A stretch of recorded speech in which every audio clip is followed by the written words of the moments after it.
2025 के शुरुआत में रूस के राष्ट्रपति व्लादिमीर पुतिन भारत के यात्रा पर होंगे, लेकिन व्लादिमीर पुतिन के आने से पहले रूस और भारत को लेकर बहुत ही धमाकेदार खबर आ गई। यह खबर इसलिए भी धमाकेदार है क्योंकि रूस ने भारत को जो प्रस्ताव दिया वह सबसे पहले फ्रांस, अमेरिका और ब्रिटेन के होश उड़ा देगा। बता दें कि यह पूरी खबर रूस के सुखोई 57 को लेकर है, लेकिन पहली बार कुछ बड़े आंकड़ों का खुलासा हुआ और इस बात का भी सच सामने आ गया कि रूस और भारत के बीच में पिछले कुछ दिनों से सुखोई 57 को लेकर जो खबर आ रही थी उन खबरों में सच्चाई है। हमने भी आपको बताया था कि पीएम मोदी 5वीं पीढ़ी के फाइटर जेट को लेकर दुनिया को चौंका सकते हैं, क्योंकि जब से पाकिस्तान ने चीन के 5वीं पीढ़ी के फाइटर जेट को खरीदने का ऐलान किया, उसके बाद भारत को भी अपने फाइटर जेट के खरीदारी के रणनीति को बदलना पड़ा।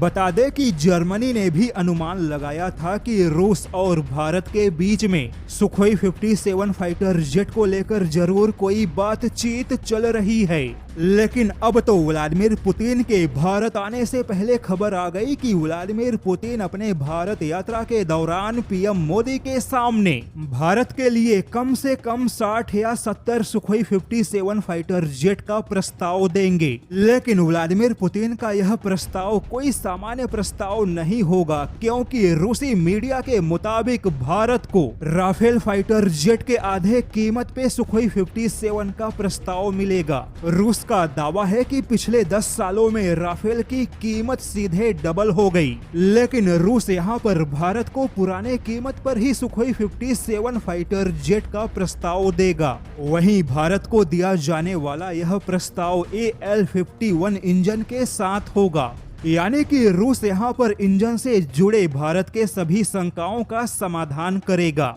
रूस का दावा है कि पिछले 2.5 सालों के युद्ध से रूस ने बहुत कुछ सबक सीखा और उसी हिसाब से रूस ने अपने फाइटर जेट में बहुत कुछ बदलाव भी किया, यानी कि रूस के हिसाब से सुखोई 57 फाइटर जेट आज के तारीख में बहुत ही भरोसेमंद और युद्ध में सिद्ध फाइटर जेट है। यहाँ पर बता दें कि पीएम मोदी के सामने 5वीं पीढ़ी के फाइटर जेट को लेकर बहुत ही ज्यादा दबाव है, क्योंकि संसदीय समिति के सामने भी भारत के लिए 5वीं पीढ़ी के फाइटर जेट का मुद्दा उठाया गया। वहीं भारत के पड़ोसी चीन और पाकिस्तान ने जिस हिसाब से 5वीं पीढ़ी के फाइटर जेट को शामिल करने का ऐलान किया, उसके बाद भारत के लिए भी हवाई श्रेष्ठता को बनाए रखने के लिए 5वीं पीढ़ी के फाइटर जेट की बहुत बड़ी आवश्यकता है। और ऐसे में रूस का सुखोई 57 ही एकमात्र ऐसा ऑपरेशनल फाइटर जेट है जिसे भारतीय वायुसेना के लिए जल्दी से हासिल किया जा सकता है।